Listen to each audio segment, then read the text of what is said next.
He has seen it all, done it all, knows somebody, if he hasn't done it himself, knows somebody who has. He has just released his latest idea, which is just amazing, the ambition of the guy. If you say you can judge a man by his company, you must be able to judge an industry guru by the company that he keeps, and it is pretty blooming impressive. He is definitely the number one, I'm sure people will disagree, but for my money, he's the number one influencer in the state agency today. Definitely. Okay, amazing. So then we've got Christopher Watkin, Oh, who right. is an estate agent commentator who I think we all know. Yeah, I think we all do know Chris. So I'll be honest, when I first saw him doing his stuff, it feels like 3 or 4 years ago, it might have been a bit longer. I thought, who is this dude? Mm. What the hell does he know? And bit strange. I don't know what I thought. And then I don't know why I felt compelled to go back and have a look. And then I thought, oh, that's interesting. Mm. Yeah, that's interesting. And then I started to watch his podcast where he has Watkin versus whoever it is. Yeah. And I thought, blimey, he's not scared to answer difficult questions. No, not at all. I disagree with him on lots and lots of stuff. But I can tell that he enjoys being disagreed with. He's happy to be challenged. One thing which I didn't recognise to start with, but I've now personally witnessed, he's a very talented interviewer. Yeah.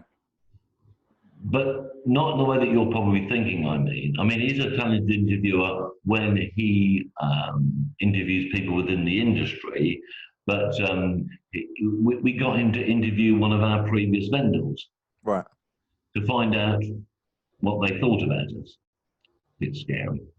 Now, if I'd have been, as a non-experienced interviewer, if I'd have been doing that, I'd have kicked off with some introduction and then have said, why did you use Thomas Morris? And they'd have said, blah, blah, blah. And I'd have said, was there anything that you didn't like? And they'd have said, blah, blah, blah. And I'd have said, you did like? And they would say, blah, blah, blah, blah, blah. Yeah. Like preparing for an interview or something like that, asking all the right questions. Yeah. But he didn't do that. We got this lady to come along. She was a policewoman from recollection. He's sitting in the room out at HQ, and he asked this lady, and he said, could you tell me your story, please?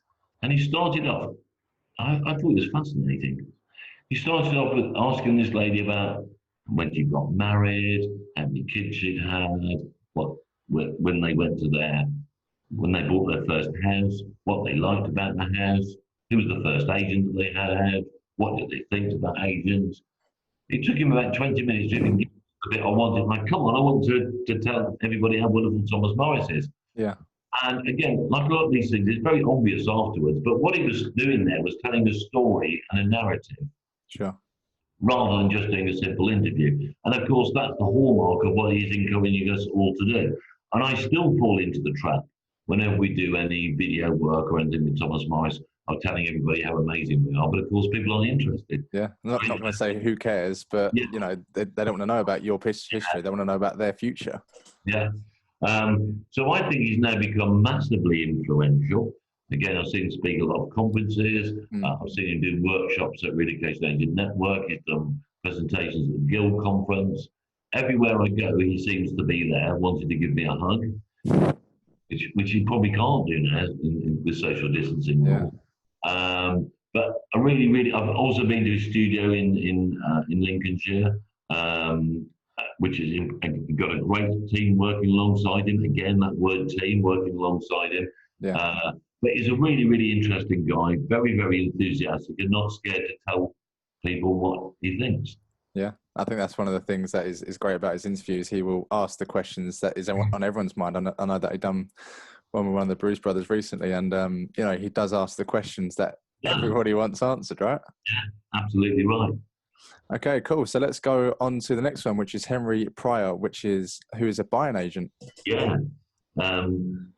So again, I'm sure a lot of people are going to disagree with this one. A lot of people, I think, actually don't like what Henry says and don't like him. I could be wrong. I was going to say I don't want to offend him, but I don't think you can offend him. Right. I find him fantastically engaging. I speak to him perhaps no more than 2 or 3 times a year directly on the phone, but I see his social media posts. He is one person who is fearless in saying what he thinks. Whether it's popular, whether it's not popular, he is absolutely fearless and says what he thinks. He's billed as the BBC's favourite property correspondent. Yeah, I saw that. Yeah, which I think must be the case. He's always on the BBC, he's always on radio shows. He really, really does know his stuff. Always happy to share his advice. And although I've never actually done a deal with him as a buying agent, okay, with me on this side as the selling agent, and to be honest, don't tell him I said this. I don't want to be, because I think it'd be too good. Really? I would have to say to my vendor client, I'm sorry, I'm dealing with a client. So very smart guy, very intelligent from my perspective, really does know his stuff, and really happy to share it. I mean, his Twitter account is one of the most interesting to follow of all the state agency related accounts. Yeah. And I know that when in the past, he's removed himself now from some of the forums because of some of the silly flack that he gets. Yeah. But you can bet when he did, and when I'm sure he still occasionally does, put something out on a blog or on an industry platform, people really come back to him strong. And he gives as good as he gets, probably actually he gets than he gets. A really, really interesting guy, very knowledgeable guy. He's been on both sides of the fence. He's been an estate agent, I understand, at Savills years ago. Keeps right up to date with all the latest legislation. What I think is good is that he'll give you the perspective of a buyer as a buying agent, and something you might think, well, that's fantastic. He'll say, but hold on a minute, what about this? What about that? What about the other? And he's also very funny, but that's another issue. But very influential. And that's one of the things that seems to be a running theme as well. Is these people do, obviously everyone has their opinions, and it's good to get that opinion from different people in different industries. If you get opinions from everyone else, you can help make your own opinion, but again, you can also question it. And they're normally quite happy to take on the response. Definitely is very happy to take anybody on. Yeah. Okay, so the next one is PB, who is an estate agent commentator.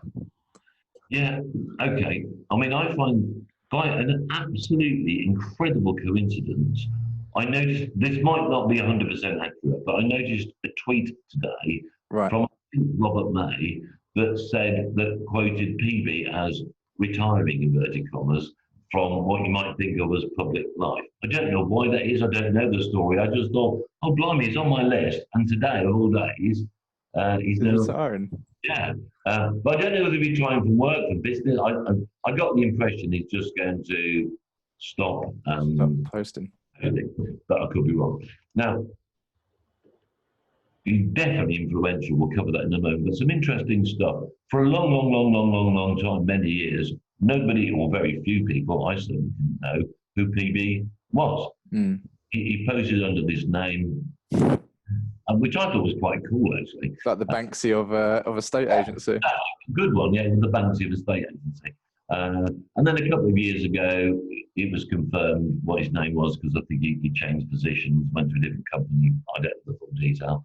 And therefore, everybody said, oh, it's such and such a person. But I didn't want to use his name because I prefer being this mysterious person. Yeah.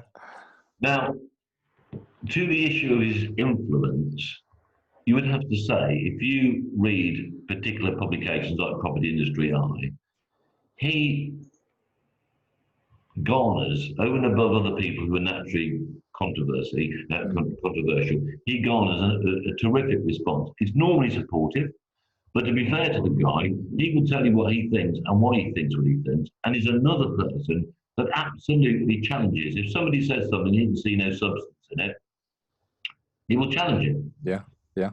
Other thing is, and this might sound quite minor, but to me it's important, that something I'm quite jealous of, that he certainly knows how to write stuff, for want of a better phrase. He certainly knows how to put stuff elegantly, eloquently, and with panache and style, and make his point. He uses brilliant metaphors.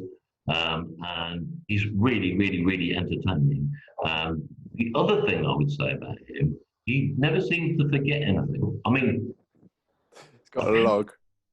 well, I think he must have 20, 30, 40, 50 computers around his house with logs of all the previous stuff he's had. Because if somebody comes onto an industry platform and says, well, I think do, he'll say, you didn't say that on the 19th of September 2017. This is what you said. Like, flip it out. Yeah. So I'm really, really impressed with his attention to detail. And he's got to be one of the most influential people in estate agency, certainly up until today, if he has retired, as it appears that he has. He's got to be one of the most influential people out there, because when you see him post and people post against him and he posts back, you know that's going to happen. Yeah. It also adds a nice bit of quirkiness into agency.